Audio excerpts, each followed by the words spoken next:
So feed ramps, what do? What are they? What guns have them? What guns don't? The easy answer on that is almost every gun that feeds from a magazine, I dare say every gun that feeds from a magazine, has a feed ramp. When you cycle the gun, you have to figure out a way to get the ammo out of the magazine and into the chamber. Guns with a slide, for example, the CZ slide, when they cycle back and forth, it'll pick up a round, shove it into the chamber that's in the barrel. The best way to do that is with a feed ramp. Now, feed ramp, this is a CZ75B barrel. Feed ramp is this piece right here, right there. Ammo comes up out of the magazine, hits the feed ramp, and is shoved home into the chamber, into battery. Now, some, like the CZ75, have the feed ramp on the barrel. Some, like my Rock Island 1911, the feed ramp is part of the frame, right here. Some of them are quite wide, some are quite narrow. What prompted the video is I had a gun come in from a guy who, he just bought the gun used from a friend of his, and it was having feeding issues. And the reason the original seller sold it is because it wouldn't feed. And he tried different magazines, he tried different ammo, he tried lubrication, he apparently tried everything. And first thing I did was look at the feed ramp. This gun was a Kel-Tec, and when they manufactured and machined the feed ramp, it was a fixed barrel model, somewhat like this CZ50. There were machine marks across the feed ramp. I hope you guys can see that, across the feed ramp. And what was happening is, as it tried to feed the round into the chamber, those little ridges, machine ridges, were catching on the nose of the bullet, kind of like sandpaper, and just stopping it cold. I'm not saying every manufacturer doesn't take care of that. I'm just saying specifically this was a Kel-Tec. When I got my Rock Island 1911, there were machine marks across the feed ramp. This is a CZ70, which is basically the same gun as a CZ50. There's some small cosmetic differences. But if you look, I hope you can see it. If you guys look, I haven't done anything with these, and there are still machine marks on these feed ramps.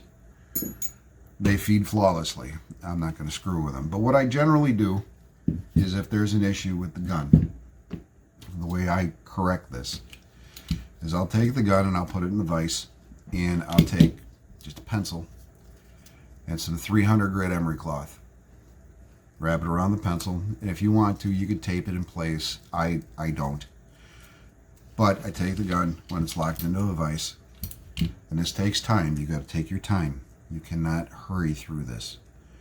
You got to be careful. Again, you have to be careful. But I'll take and I'll just run that emery cloth back and forth in that feed ramp on the pencil eraser. It's got to have a good eraser. In fact, that's what this pencil is for. It's not sharpened. Nobody borrows it. My stepson doesn't steal it.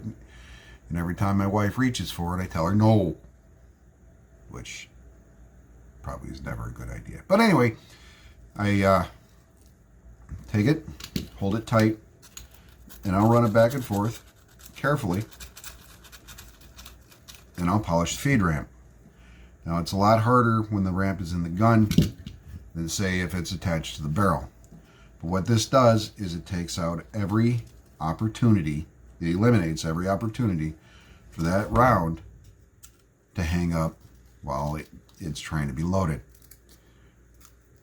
Just usually you can do this in 5 or 10 minutes.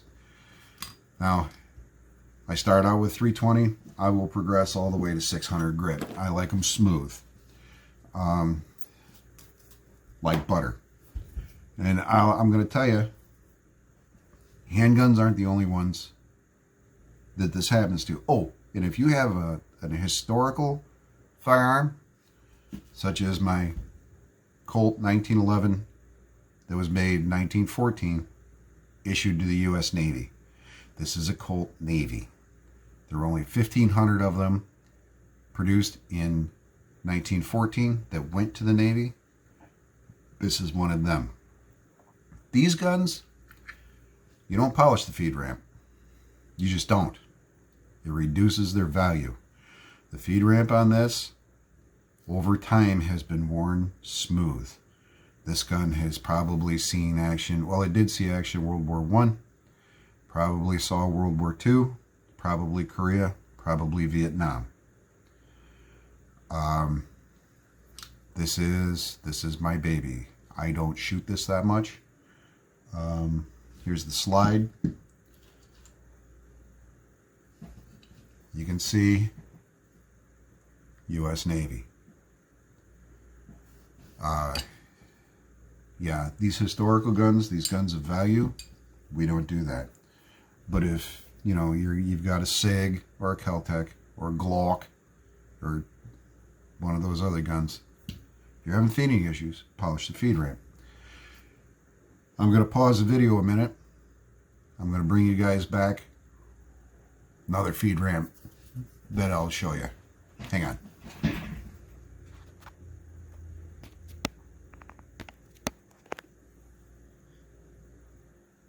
Okay, now I've got locked in the vise my number 4 Mark I Savage. American made, part of the Lend-Lease program. It's marked U.S. property, blah, blah, blah. If you look right here, where I'm pointing with the pick, this is another feed ramp. These magazines are double stacked, and when the bolt comes home and strips off a round, it hits that feed ramp and gets shoved into the chamber. Bolt action guns have them too. If it's fed from a magazine, it's probably going to have a feed ramp. I know that my 1917 Enfield and my 03 A3 Smith Corona Springfield has it. This is, sorry, I'm reaching for stuff. Oh, hit the camera. This is an Hugo 2447 Mauser, and you know, we're gonna open up the bolt and look what's in there right here. Feed ramp. If it's magazine fed, it's gonna have a feed ramp. That one's a little bit more polished, well, cleaned, than my my Savage Enfield, but you know, let's shed a little bit of light on that. You guys see that? See how nice and clean that is? Love this gun. Love all my guns. But getting back to what I originally said, if you're having feeding issues, it doesn't matter if it's a new gun, doesn't matter if it's an old gun. While you're trying to figure it out, give the feed ramp a look. If it's got ridges in it and machine marks, polish those out. I'll bet you that's going to be probably your culprit. That's all for now, folks. You take care. Thanks for watching. I'll see you later.